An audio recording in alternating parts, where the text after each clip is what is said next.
Assalamualaikum warahmatullahi wabarakatuh. Ketemu lagi bersama Sastri Bakri Channel, tempat berbagi ilmu, berbagi budaya, dan berbagi cerita.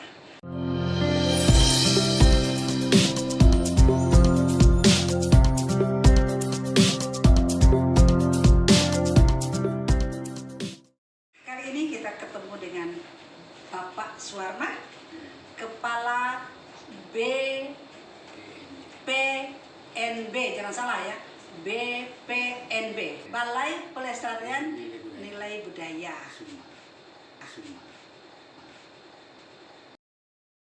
Bagaimana Bapak? Alhamdulillah baik.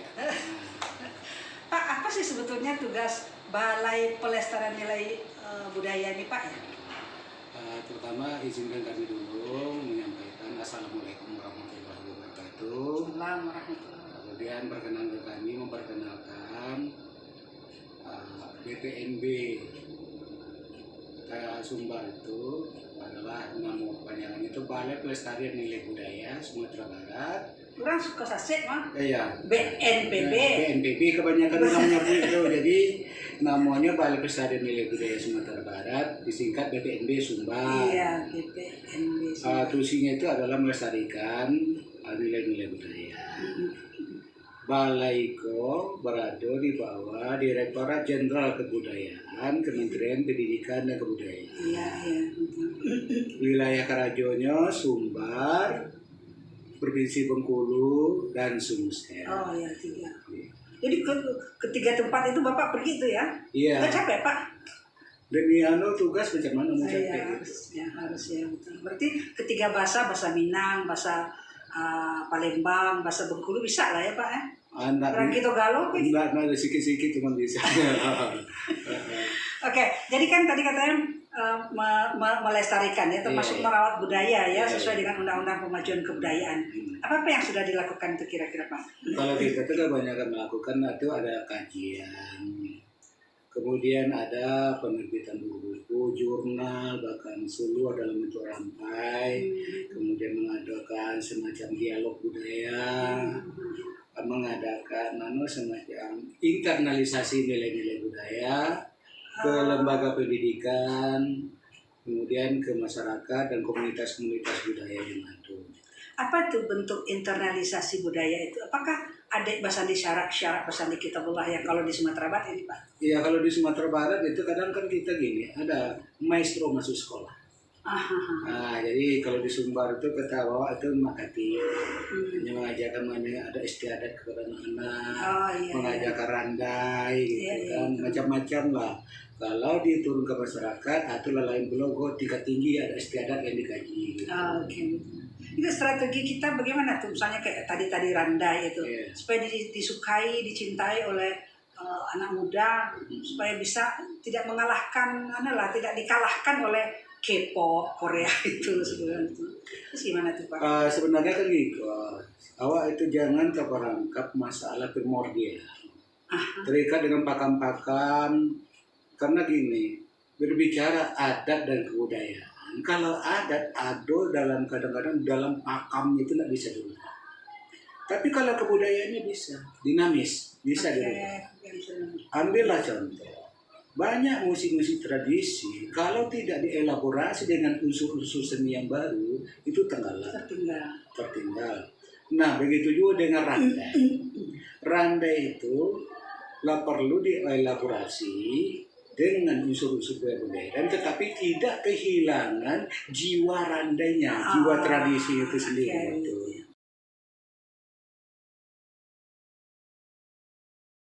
Tapi memang sebagian orang ada yang memegang pakem itu sehingga tidak bisa berkembang, tidak maju jadinya Undang-Undang Pemajuan Kebudayaan itu. Padahal maksudnya itu ya. Ini sebenarnya kata kuncinya kreativitas kan, inovasi. Kata kuncinya itu adalah 7 agenda strategis pelestarian dan pemajuan kebudayaan yang dihasilkan oleh masyarakat Indonesia melalui Kongres Kebudayaan Indonesia tahun 2018. Iya. Poin pertama, memberi ruang ekspresi keberagaman budaya, salah satunya itu kalau di kita randai. Yang kedua, pengembangan. Bagaimana bentuk memberi ruang Memberi ruang ekspresi itu dalam bentuknya artinya kita memberikan ruang pertunjukan ekspresi, pertunjukan. Ya, jadi apakah difasilitasi, apa di backup dana atau bagaimana memberi ruang itu? Nah, kalau mau bicara itu, kalau kita dari balai kita memang memberi fasilitasi. Memberi fasilitasi, tetapi ada juga kita sinergi dengan komunitas, sinergi dengan dinas bidang kebudayaan. Nah, itu ya sinergi itu dalam bersamalah. Itu yang pertama, memberi ruang. Iya, memberi ruang. Yang kedua, di situ yang perlu nanti Randai ini kalau menurut saya lah, karena punahnya kebudayaan selama ini karena kita tidak mensosialisasikan kesejarahannya. Kedua, tidak mensosialisasikan muatan nilainya. Iya. Banyak kebudayaan hancur dan punah gara-gara itu. Nah, value itu sebetulnya. Nah, iya, value-nya itu yang sangat dipentingkan. Ya. Yang ketiga, permasalahannya itu banyak seni budaya kita ini hanya berkembang di tingkat lokal karena kita tidak melakukan diplomasi budaya. Nah, itu. Jadi ini macam ini talenta kan sering tampil ke luar negeri nih. Itu dibantu oleh direktur diplomasi budaya. Iya. Itu diplomasi budaya. Iya. Itu di samping diplomasi budaya, memang tidak kalah pentingnya memang dah harus Randai ini dijadikan bahan pembelajaran. Tidak mesti mutlak di sekolah, tetapi juga di kampung-kampung lah gitu. Karena di nagari-nagari ya. Iyalah, seharusnya sekarang ini mohon maaf, pucuk-pucuk pimpinan negara itu udah harus mengajarkan seluk-beluk budaya termasuk di dalamnya Randai. Karena barangkali sibuk dengan perjuangan ekonomi sehingga lupa perjuangan kebudayaan itu kali ya. Banyak orang sesibuk apapun dalam pekerjaannya, tetapi kalau dia sudah mencintai suatu budaya, dia akan bisa membantu. Iya. Kalau ada kecintaan. Nah, kecintaan. Sekarang bagaimana? Menumbuhkan rasa sadar budaya itu yang perlu dilakukan oleh dinas bidang kebudayaan mulai dari provinsi, kabupaten dan kota. Sekarang bagaimana kemitraannya dinas kebudayaan dengan kesannya seolah dinas kebudayaan jalan sendiri, kabupaten kota jalan sendiri, kemudian balai pelestarian nilai budaya jalan sendiri. Gini, saya masih ingat tahun 2019 kata salah. Saya diundang untuk membahas program kinerja Dinas Bidang Kebudayaan Kota dan Kabupaten Sesumber. Saya dan menyampaikan sesuai dengan isi dan kandungan Undang-Undang Pemajuan Nomor 5 2017 Pemajuan Kebudayaan. Saya juga akan menggambarkan bagaimana teknisnya melaksanakan kebudayaan. Karena selama ini yang menjadi penyakit di itu, aku bicarku bahasa ego kelokalan satu. Yang kedua, masalah itu sama-sama bakarajo tapi tidak bakarajo sama. Penyakitnya di situ. Budaya itu bagian perjuangan kita juga untuk kita perjuangkan ya supaya bisa bekerja sama. Nah, dan sama-sama bekerja. Sama-sama bekerja. Karena selama ke Balumbo, kalau sama-sama kerajo tapi tidak kerajo sama. Itu yang jadi masalah. Itu di Mama Nagari, tidak hanya di Sumbar. Iya betul. Jadi itu di banyak di daerah juga. Saya sudah keliling di Indonesia. Kemudian tidak ada sebenarnya itu terjadi karena kurang memahami pembangunan kebudayaan itu mana yang dikatakan hulu, mana yang dikatakan hilir. Iya, itu yang menjadi persoalan. Kemudian tidak bisa juga menetapkan prioritas. Nah itu jadi seharusnya itu datang dari kampung. Dari kampung, muncul dari kampung itu, tetapi di atas motivasi dan dorongan dari dinas bidang kebudayaan terkait. Itu yang dikatakan dari hilir ke hulu. Mambuse dari bumi. Indonesia itu. Jadi mambuse dari bumi. Ya itu. Jadi dari bawah ya. Dari bawah. Bottom up. Bukan top down ya. Kalau bahasa bottom up. Kemudian pihak dinas, apakah kabupaten dan kota maupun provinsi membuat konsep hulunya. Bagaimana mengakomodir yang dari kampung. Nah, itu. Yang berikutnya yang jadi permasalahan pembangunan kebudayaan itu hanya ditangani oleh dinas bidang kebudayaan. Seharusnya itu adalah lintas dinas ya betul-betul. Baik di tingkat daerah itu sendiri maupun dari unsur vertikal. Betul. Contoh. Apakah itu kepala dinas kebudayaan yang mengkoordinirnya Atau gimana itu? Misalnya dinas pendidikan itu kan kebudayaan juga, ekonomi koperasi kan juga kebudayaan juga gitu loh. Apakah Jadi sebaiknya gini, Bu Sas, seharusnya itu turun tangan semuanya. DPRD yang bidang budaya, Komisi Budaya, Iya, Komisi Budaya. Balitbang, Iya. Bapeda, kemudian lintas dinasnya. Berarti dikoordinasi oleh Bapeda. Iya, artinya kan ini pimpinan utama daerah dulu yang mendudukkan mereka. Iya, betul. Ini mohon maaf, kita kan BPMB ini alhamdulillah nih sekarang lagi diminta membantu untuk membuat desa pemajuan di Lubuk Linggau. Oh. Itu kumpul lintas dinas semua mereka. kumpul di situ. Jadi tapi Sumatera kenapa gak bisa ya? Belum. Gotong royong padahal. Belum ada yang gitu kemudian muka-muka juga kemarin kan dia. Jadi itu lintas dinas artinya begini. PU mengurus infrastruktur untuk akses pokoknya. Iya, basis budaya. Itu yang benar sebetulnya ya. Kemudian perdagangan industri ini yang menjual produk-produk budaya masyarakat. Iya. Nah, Dinas Bidang Kebudayaan dia kerjasama dengan lintas dinas memproduksi budaya. Dinas Pariwisata mempromosikan dan menjual ke tidak hanya dalam bentuk hanya pertunjukan, tetapi dari sisi produk-produk sistem pengetahuan. Iya betul ya. Nah itu jadi makanan macam-macam di situ. Iya. Nah, dinas sosial dia mengkoordinir bagaimana komunitas-komunitas budaya. Kemenak dia menangani masalah kebudayaan kebernapaskan agama. Tidak hanya Islam. Semua agama, silakan turun tangan di masyarakatnya. Kalau ini menyatu semuanya, kebudayaan itu akan menjadi investasi masa depan suatu daerah itu sendiri. Kalau di luar itu mahal ya. Mahal sekali. Kita di sini kita abaikan padahal kebudayaan Minangkabau ini luar biasa. Kita mengandung luar biasanya Minangkabau ada satu hal, di mana di Indonesia tempat penginapan paling termahal. Di Indonesia. Sumatera Barat. Nah, Wairedo.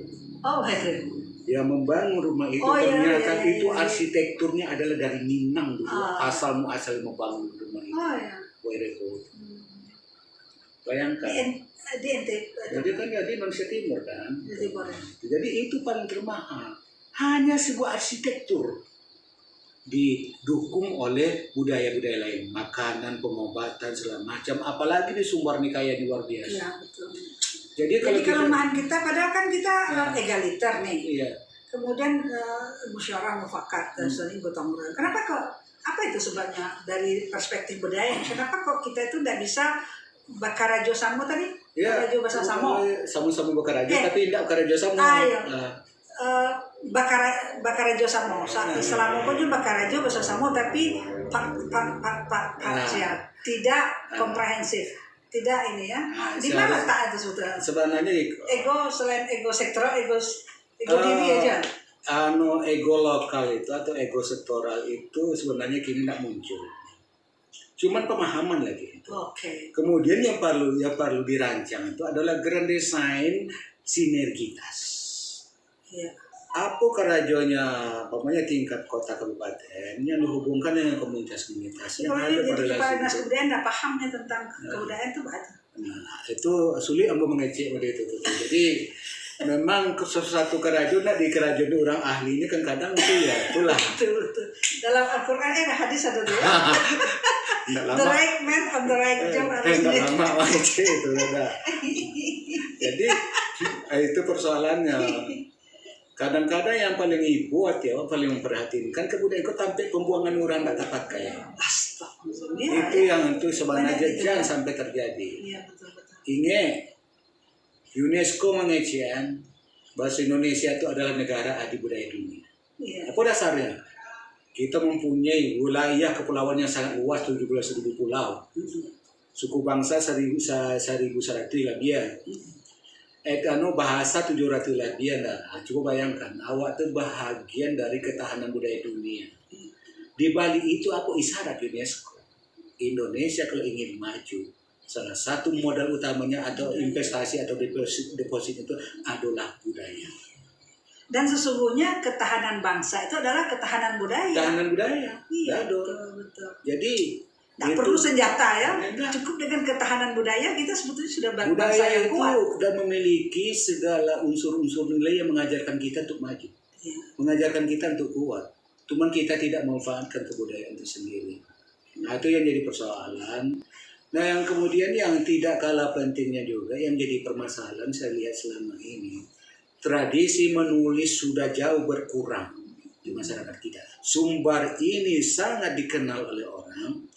Itu karena jasa para penulis dan pemikir kita. Iya. Jadi Sumbar ini kalau dipikir-pikir luar biasa, kontribusinya buat negara, kontribusinya buat daerah sendiri, bagaimana dalam membentuk negara Indonesia. Seberapa banyak keterlibatan orang Sumbar? Biarlah sejarah, fakta sejarah yang sesungguhnya. Bagaimana karya-karyanya Pak Buya Hamka kita dan lain-lain segala macam. Orang sering mengatakan sekarang Minangkabau itu hanya tinggal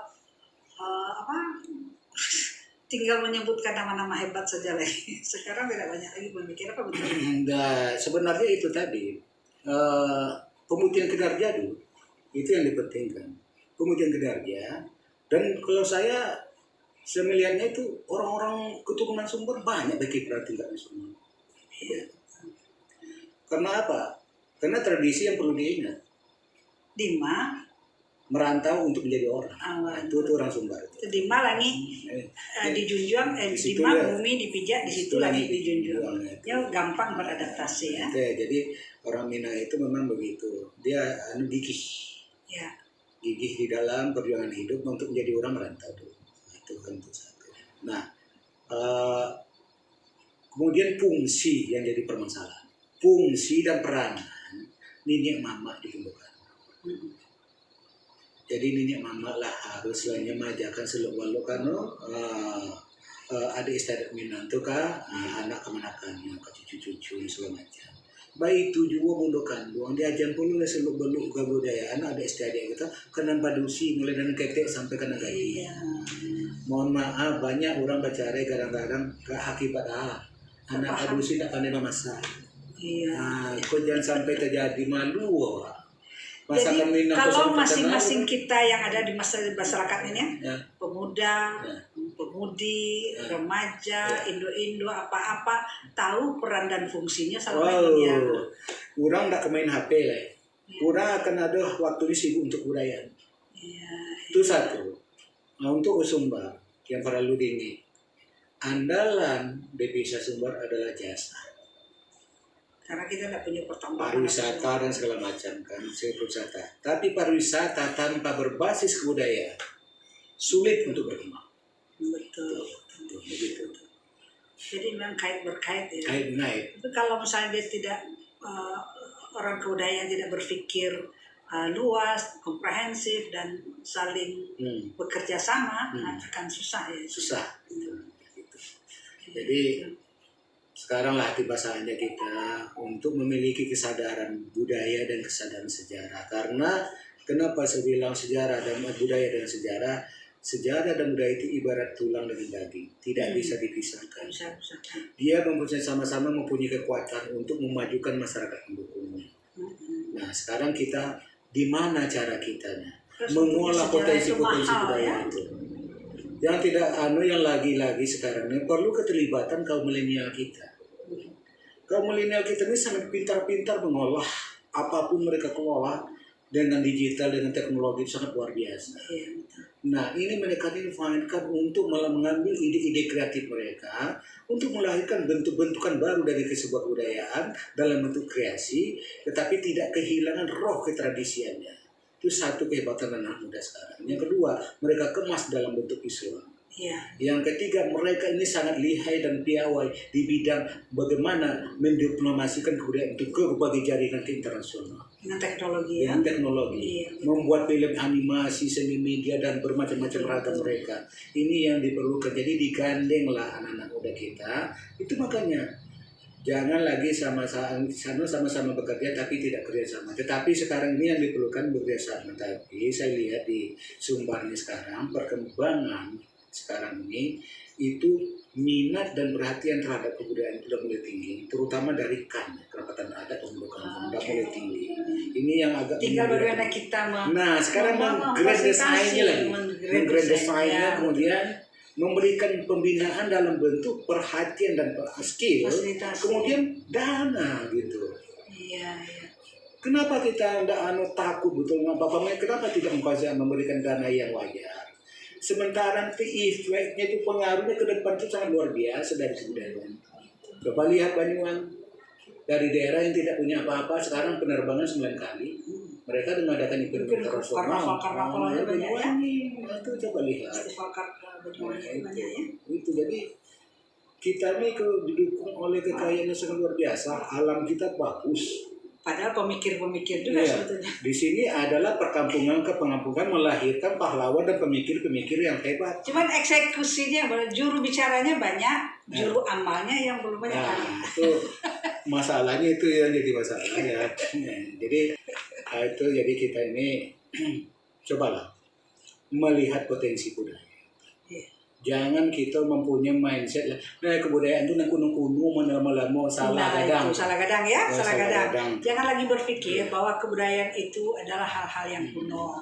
Dan hal-hal yang kuno itu sebetulnya belajar dari sejarah satu hal yang paling mahal, apalagi untuk negara-negara maju. Cobalah cari Jepang. Iya. Coba cari semua yang lama-lama itu berakar dari Singapura juga tuh. Banyak kan museum di Singapura di dalamnya itu potong keleng. Barang-barang dari siku nyambung itu. Jadi mana maksud tuh hidup di $5 kan? Yang kedua ya yang diberdayakan lah SDM kebudayaan itu sendiri. Seniman-seniman, sastrawan budaya dimanfaatkan. Kampung itu diduduk semua ikutnya terlibat gitu. Cuma harus bangga ada artinya. Nah itu. Untuk promosi dan bagaimana menjual produk-produk budaya itu bentuklah galeri di kota besar yang bagus. Makanya orang-orang rantau di ada di Batam yang kalah satu tampil untuk promosi bermarah menjual barang produk orang gitu. Baik tujuh di Jakarta di mana negara banyak orang awak, karena itu terlalu lebar. Jadi orang kampung awak itu ekonominya maju, awak pun maju. Nah awak itu sana dirantau terbantu loh menjual. Iya. Jadi dampak kebudayaannya sebetulnya ke kesejahteraan juga, ke KM yang bisa dikembangkan ya. Bukan hanya jadi kebudayaan untuk membangun karakter, kebudayaan untuk memuju ke masyarakat madani, kebudayaan menggerakkan ekonomi menjadi masyarakat. Oke, baiklah, bincang-bincang kita sebentar ini dengan Pak Suarman luar biasa karena banyak ternyata pemikiran-pemikiran kritis dari Pak Suarman, dan Pak Suarman juga bicara apa adanya dan sudah menjelaskan tentang tugas pokok dan fungsinya Balai Pelestarian Nilai Budaya yang daerah cakupannya adalah Sumatera Barat, Bengkulu, dan Sumatera Selatan. Terakhir Pak, barangkali mungkin ada pesan yang bisa kita anak muda milenial mendengarkan dan para pelaku kebudayaan supaya ke depan bagaimana lebih baik dan maju Minangkabau ini dengan budayanya yang lain sebetulnya daripada yang lain ya. Kalau Sumber Talenta perform di luar negeri itu melihat bajunya aja sudah menang itu sudah tepuk tangan orang gitu ya. Ada pesan-pesan Mbak, silakan yang terakhir. Kalau pesan saya sekarang ini terutama dari dinasnya dulu. Dari dinasnya coba dibuat grand design pelestarian kemajuan kebudayaan itu yang jelas. Dalam artian grand design itu akan menunjukkan arah dari pembangunan kebudayaan kita Minang itu kemana. Kemudian di grand design itu mutlak harus ada keterlibatan pelaku-pelaku budaya. Yang ketiga adalah pembinaan dalam skop, skill, anggaran, dan diplomasi budaya itu sendiri. Wah, keren. Nah, itu saran Pak. Mudah-mudahan ya dengar sama Kepala Dinas Kebudayaan. Sumatera Barat mempunyai grand design kebudayaan yang mencakup seluruh aspek kehidupan, karena sesungguhnya kebudayaan adalah sikap, perilaku, dan cara pandang dan cara hidup kita bermasyarakat, dan itulah kebudayaan yang ujung-ujungnya adalah menjaga, melestarikan berdasarkan sejarah nih dan mencapai kesejahteraan masyarakat. Itu sasaran kebudayaan sebetulnya, bukan sekedar pertunjukan saja, tetapi lebih jauh daripada itu, dan paling penting adalah menjaga value yang sudah kita sepakati bersama, adik bersandi syarat bersandi kita rumah. Terima kasih Pak Suharman. Saya terakhir menyampaikan sebuah pantun. Ya, itu hebat juga. Jalan-jalan ke kota Mempawah. Iya. Singgah sebentar membeli pepaya. Mantap. Kalau orang ingin bermarwah, junjunglah adat dan budaya. Cakep. Ada kalau orang DKI kata cakep. Anca. Baik, terima kasih banyak Pak. Saya nggak menduga ternyata Pak Suharman ini jago bicara juga. Karena kalau sehari-hari nggak banyak bicara. Terima kasih banyak untuk bincang-bincangnya. Mudah-mudahan bermanfaat bagi kita semua. Dapat mengambil hikmah dari perbincangan ini. Terima kasih. Mohon maaf. Assalamualaikum warahmatullahi wabarakatuh.